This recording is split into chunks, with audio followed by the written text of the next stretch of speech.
Welcome back, everyone. Today we're diving into a historical mystery that's, well, it's downright eerie. Oh, it's a fascinating one for sure, and a bit creepy, I'll admit. The mysterious miniature coffins of Edinburgh. Yeah, these things, they really capture the imagination, don't they? They really do. We're talking about a discovery so strange, so meticulously crafted, it still has people scratching their heads centuries later. And that's what makes this case so compelling. It's not just whispers and legends. We have these actual physical objects demanding an explanation. Edinburgh, 1836. Imagine, if you will, three boys out for a day's adventure on the slopes of Arthur's Seat. Probably expecting to find, what, a rabbit hole, a bird's nest. Right, exactly. Not a hidden alcove containing 17 miniature coffins. Each one tiny, no bigger than your hand, tucked away as if hidden on purpose. And inside each coffin, a tiny carved wooden figure. Each one unique in its dress, posed as if, well, laid to eternal rest. Can you imagine being one of those boys? I mean, talk about a discovery. You have to wonder what went through their minds. Sadly, it seems their youthful curiosity got the better of them. A little game of keep away, perhaps. Exactly. And in the process, several of those precious coffins were lost. A real blow for those of us trying to piece together this puzzle almost 2 centuries later. Only 8 of the original 17 survived. 8 tiny coffins, each one a tantalizing clue to a forgotten story. And even those, they haven't exactly been forthcoming with their secrets. They show different degrees of decay, suggesting they weren't all buried at the same time. Ah, so the plot thickens. Was this a single event or something that unfolded over years, even decades? A question that plagued those who first encountered these curious artifacts.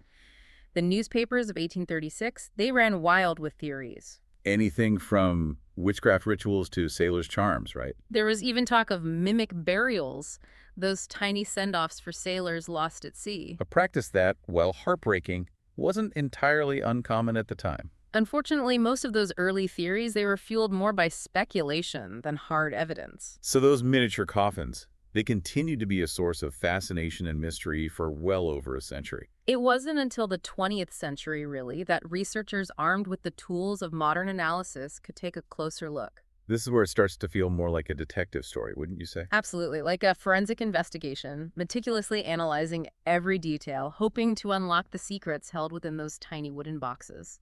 And what exactly can you learn from a few scraps of wood and fabric after all this time? I mean, what did these researchers actually do with these coffins? They started by identifying the type of wood, Scots pine, as it turns out, which was a common wood in the region. But it was the construction of the coffins themselves that provided the first real lead. Okay, so what did these tiny coffins tell them? The way the lids were attached, the carving techniques used, it hinted that there might have been 2 distinct creators. 2, not just 1. Similar enough to suggest a connection, but different enough to imply 2 separate individuals working on this rather macabre project. 2 creators. Yeah. So was this a larger effort? A secret society, maybe, dedicated to memorializing these lost souls? It's certainly possible. Or perhaps it was something far more personal. We don't know. The plot thickens. And what about the figures themselves? Those tiny occupants eternally posed within their wooden confines. Ah, yes, those tiny souls, they had secrets to tell too. It's like those tiny outfits hold the key to unlocking a much larger mystery. What did the researchers find when they examined those little jackets and breeches? Well, the styles themselves didn't really match up with traditional burial attire, which just adds another layer to the whole thing, but one detail really stood out. Okay, what was it? One of the figures, it was dressed in fabric sewn with a very specific kind of thread. What, like they had tiny thread experts back then? Not exactly, but they could tell it was 3-ply cotton thread. The thing is, that type of thread didn't become common until around 1830. So this seemingly insignificant thread might actually pinpoint the date. It definitely suggests these weren't some collection accumulating over decades. This points to something much more immediate, something happening right around that time. This changes things. What was going on in Edinburgh in the 1830s? Was there something, maybe a dark secret, that could explain these miniature coffins? Well, there was something. But to understand the connection, we need to delve into a rather grim chapter of Edinburgh's past. Oh, this sounds right up our alley. What can you tell us? Well, you see, Edinburgh, like many cities during that time, had a, shall we say, a strong need for cadavers. Cadavers, why? It was the era of anatomical study, and dissection was becoming really important for medical education. The problem was the only legal supply of bodies came from those who died in poverty or without any family to claim them. And I'm guessing that supply didn't exactly meet the demand? Not even close. So what did they do? Well, that's where things take a rather dark turn. Enter William Burke and William Hare. Wait, those names sound familiar. Aren't they, like, infamous for something? They're infamous, all right. These two decided to take advantage of the situation. See, in the late 1820s, they committed a string of murders, 16 in total. Then they sold the bodies. Oh, right, the body snatchers. Weren't they supplying corpses to one of the city's anatomy schools or something? They were. Dr. Robert Knox, a prominent anatomist at the time. Burke and Hare, they provided him with a steady supply of specimens for his dissecting theater. Gruesome. Absolutely gruesome. But I have to admit, a rather ingenious business model for the time. If you can call it that. Their crimes eventually caught up with them, of course. Hare turned King's evidence, testified against Burke in exchange for immunity. And Burke. Hanged for his crimes in 1829. What about Hare? What happened to him? His fate, it's a bit of a mystery. He was released, but his notoriety, it followed him. There are rumors that he was blinded by an angry mob, forced to live the rest of his days in poverty and obscurity. A fitting end, some might say. So we have these miniature coffins, potentially created around 1830, and this string of 16 murders, victims denied a proper burial. It feels like there has to be a connection. And that's exactly the link that Simpson and Menifee made.